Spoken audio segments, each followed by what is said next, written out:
Assalamualaikum warahmatullahi wabarakatuh. Selamat siang semuanya. Perkenalkan, nama saya Sekar Nasri Putri dengan NPM 19180311033 dari Program Studi Farmasi Fakultas Kedokteran Universitas Lampung. Di sini saya ingin menyampaikan hasil pemeriksaan mikroskopis dari beberapa simplisia. Baik, pada praktikum yang pertama itu terdapat dua simplisia. Yang pertama adalah pati beras atau Amylum oryzae. Berasal dari tanaman asal yaitu adalah Oryza sativa. Di mana pati beras ini mengandung amilosa, kemudian juga ada amilopekatin, air, abu, dan manfaat dari pati beras ini sebagai bahan penolong untuk sediaan obat dan juga zat tambahan. Dan keterangan dari gambar mikroskopis hasil pemeriksaan yaitu pati beras ini memiliki bentuk bulat kecil-kecil dan juga kadang bergerombol dan juga kadang menyebar. Dan butiran persegi ini biasanya berbentuk poligonal atau banyak. Ukurannya 2 mm sampai 5 mm. Dan juga hilus di tengah dan tidak terlihat jelas. Dan juga lamela konsentrisnya tidak ada. Yang kedua, yaitu adalah pati kentang atau Amylum solani. Kandungan dari pati kentang ini terdapat amilosa, kemudian juga ada amilopektin, dan khasiat dari pati kentang ini sebagai bahan penolong atau bahan sediaan obat. Dan keterangan gambar dari hasil pemeriksaan mikroskopis itu adalah butirannya tunggal, kemudian tidak beraturan atau bulat telur, ukurannya 30 mm sampai 100 mm, atau membulat ukuran 10 mm sampai 35 mm.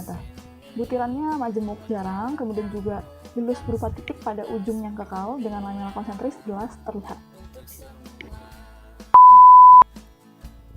Baiklah, lanjut ke praktikum yang kedua. Pada simplisia yang pertama adalah daun teh atau tea folium, di mana khasiat dari daun teh ini yaitu adalah sebagai antidotum, kemudian juga keracunan alkaloida dan logam-logam berat, dan juga analeptika dan juga stimulansia. Apa saja kandungannya yaitu adalah kofein, tanin, dan sedikit minyak atsiri, dan juga ada fenol di dalamnya. Bagaimana keterangan gambar hasil pemeriksaan mikroskopis dari daun teh ini?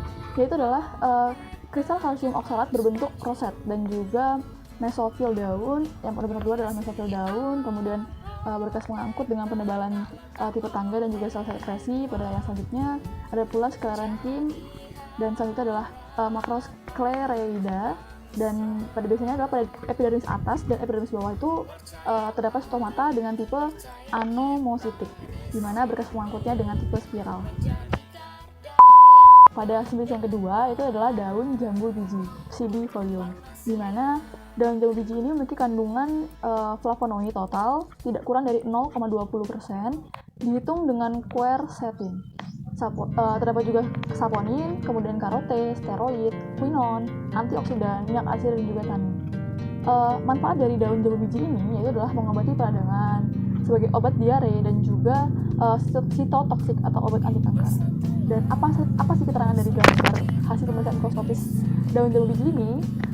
Fragmen pengenalnya adalah epidermis bawah, yaitu dengan rambut sisik dan juga kristal kalium oksalatnya berbentuk roset. Selanjutnya adalah rambut penutup, dan juga ada juga epidermis bawah dengan stomata, kemudian berkas pengangkut dengan penebalan tipe tangga, dan mesofil dengan idioblas berupa sel minyak. Yang selanjutnya pada praktikum yang ketiga, pada simplisia yang pertama adalah daun jati Belanda atau Guazumae folium. Daun jati Belanda ini memiliki kandungan flavonoid total tidak kurang dari 0,6%, dihitung sebagai pili rosida, dan juga ada kandungan lain adalah tanin, damar, dan juga lender. Khasiat dari daun jati Belanda ini adalah astringen. Dan bagaimana keterangan gambar hasil pemeriksaan mikroskopis daun jati Belanda? Pada fragmen pengenalannya adalah epidermis atas, epidermis bawah dengan stomata. Kemudian ada rambut penutup berbentuk bintang, dan juga ada rambut penutup pada tulang daun. Dan hal itu adalah serabut dengan kristal kalsium, kemudian ada juga oksalat bentuk prisma, serta rambut kelenjar dan kristal kalsium oksalatnya berbentuk drosen. Pada simplisia yang kedua adalah daun kumis kucing atau Orthosipon folium, di mana Orthosipon folium ini memiliki kandungan flavonoid sinensetin tidak kurang dari 0,10%, dan garam kalium, kemudian ada juga glukosida, adapun ortosipon, minyak atsiri, dan juga saponin. Khasiat dari daun kumis kucing ini adalah diuretika. Dan bagaimana keterangan gambar hasil pemeriksaan mikroskopisnya? Berikut adalah ada epidermis atas dengan rambut penutup, kemudian juga ada epidermis bawah dengan stomata dan rambut sisik. Adapun rambut penutupnya, dan juga ada berkas pengangkut dengan penebalan tipe spiral. Dan pada Danmus kucing ini biasanya memiliki kutikula yang tebal dan juga tipe stomatanya diasitik. Penutup rambutnya berbentuk kerucut, terdiri dari 1-2 sel pada umumnya. Dan juga rambut kelenjarnya itu tipe Lamiaceae yang terdiri dari 1 sel tangkai dan juga 4-6 sel kepala. Yang selanjutnya adalah praktik yang keempat ini, saya mengambil spesies yang pertama adalah buah adas atau Phoeniculi fructus. Kandungan dari buah adas ini yaitu adalah minyak atsiri yang tidak kurang dari 0,85% dan juga adanya transanetol tidak kurang dari 0,45%. Apa sih manfaatnya? Manfaatnya adalah carminativa, kemudian juga menambah nafsu makan, dapat mengobati penyakit lambung, cacingan, penghilang rasa nyeri, dan juga mengurangi peradangan. Dan juga hasil pemeriksaan mikroskopis dari buah adas ini, fragmen pengenalannya adalah endokarpium dengan sel-sel palisade. Kemudian ada endokarpium, kemudian sel endosperm, serabut berkas pengangkut, dan juga epikarpium.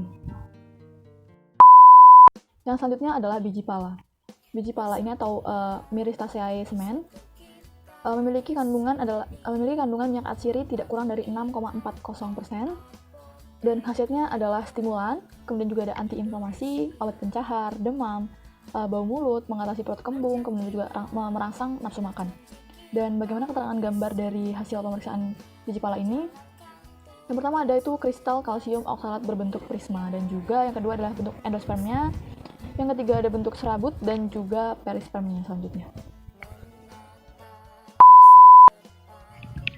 Baik, pada praktikum yang kelima, saya memilih biji ketumbar atau Coriandri fructus, di mana kandungannya adalah minyak atsiri yang tidak kurang dari 0,30%, dengan kandungan senyawa utama adalah linalool, dan juga ada pun kumin, yaitu adalah sebagai untuk menstimulasi sekresi insulin dari pankreas, ada juga sineol, asam linoleat, dan juga tokoferol. Khasiat dari biji ketumbar ini, atau buah ketumbar ini adalah menurunkan gula darah, kemudian juga anti rematik, anti artritis, kemudian juga antioksidan.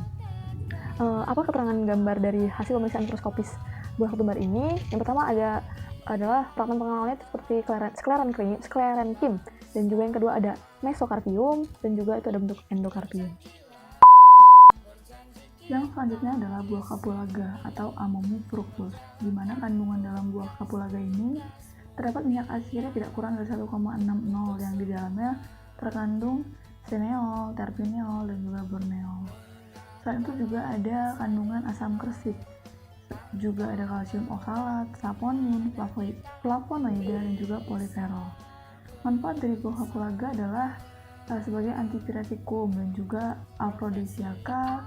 Selain itu juga bisa mengobati sakit panas dalam, demam, sebagai penyedap masakan juga bisa, dan juga carminatif dan bisa mengurangi mulut berbau.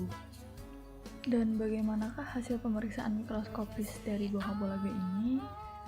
Fragmen pengenalnya adalah epikarpium dan juga ada endokarpium, kemudian ada perisperm dengan I12 berupa sel minyak.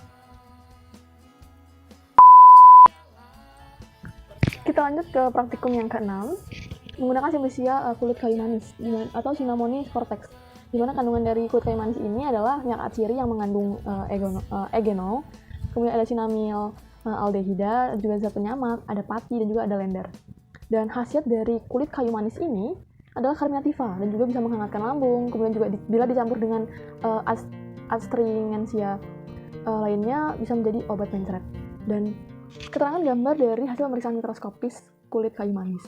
Fragmen pengenalan itu adalah I12 berupa sel minyak dan sclerenchyme, dan juga ada sclerida, dan biasanya amilum di tri dan tetraadelphis, sel batu berinding tebal, dan juga ada sel batu dengan penebalan huruf U.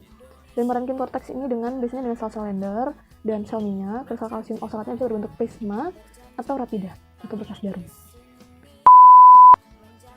Yang selanjutnya adalah kulit pule atau Alstoniae cortex, di mana kandungan dalam kulit pule ini terdapat alkaloida, kemudian ada ekitamina, alkitamidina, alstonina, alkaloida ditamina.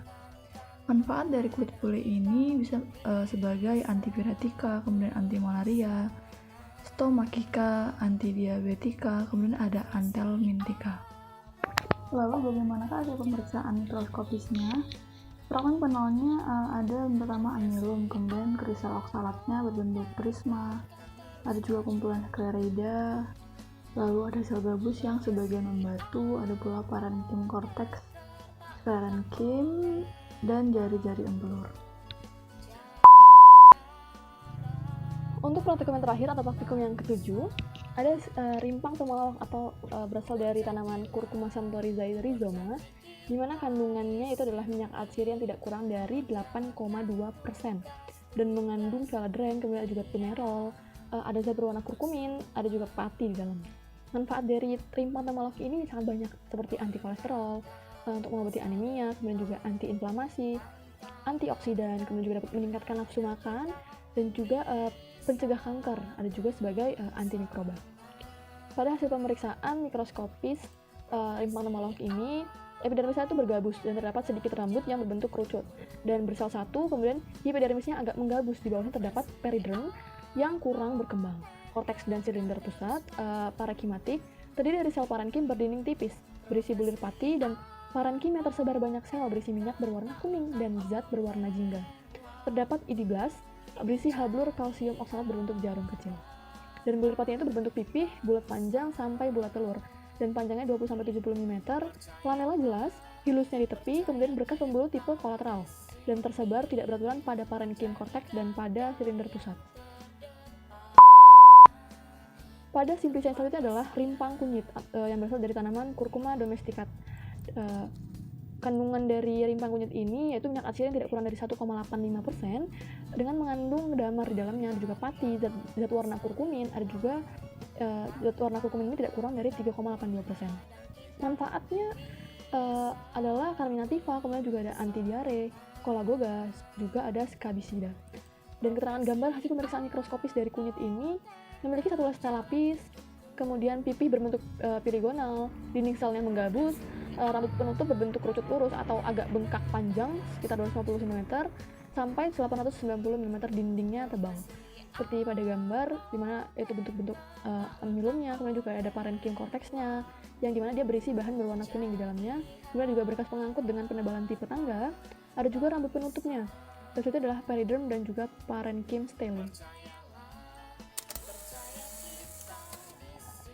Baiklah, sekian hasil pemeriksaan mikroskopis dari beberapa simplicia yang dapat saya sampaikan. Apabila ada kesalahan kata, saya mohon maaf. Terima kasih atas perhatiannya. Selamat siang semuanya. Wassalamualaikum warahmatullahi wabarakatuh.